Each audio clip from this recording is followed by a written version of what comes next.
Picture this, you're at a family dinner. Aunt Marge drops a comment so loaded it feels like a rope tightening around your neck. You clench your jaw but say nothing. Inside, you're wondering, why am I always the one being pulled into their drama? Wayne Dyer calls this being a puppet on someone else's strings. But what if you could cut the strings? What would that even look like? That's exactly where this journey begins. First, you have to see the invisible, how others pull your strings without you even realizing it. This isn't just manipulation. It's subtle, often coming from those closest to you. Dyer recounts his own struggle with his mother's expectations. Every visit felt like a test. His attempts to please only tightened the emotional leash. When he finally recognized this as manipulation, it was a turning point. He wasn't a victim but a participant who could choose a new role. Think of your mind as a puppet theater. The shoulds and musts are the strings, thin, nearly invisible, but pulled firmly by voices like, "You have to do this," or "You can't disappoint me." These invisible strings shape your every move, but recognizing their presence gives you the power to step off stage. The surprising truth, you're not powerless. You are handed the scissors every day. Cutting those strings starts with shifting your mindset from automatic obedience to conscious choice. That means saying no to the drama without burning bridges, owning your life without losing your family.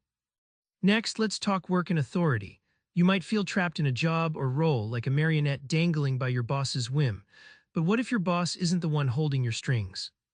Dyer describes an employee stuck in a dull job, convinced he's at the mercy of his boss's moods and rules.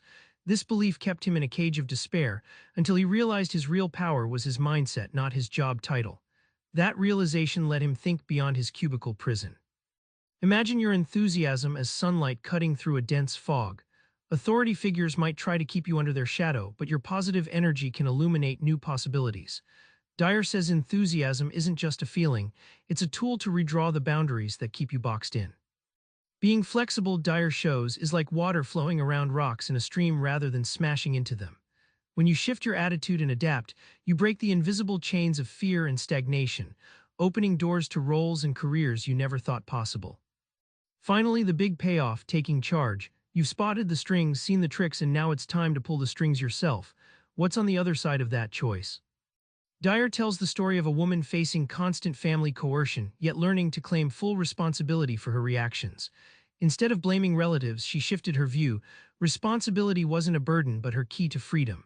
That mindset unlocked a new chapter of peace and personal power. He illustrates this with the analogy of a dance partner. Coercion feels like a shoved step, but you can respond with a graceful pivot. This nonviolent confrontation changes the rhythm, turning conflict into cooperation rather than a tug of war.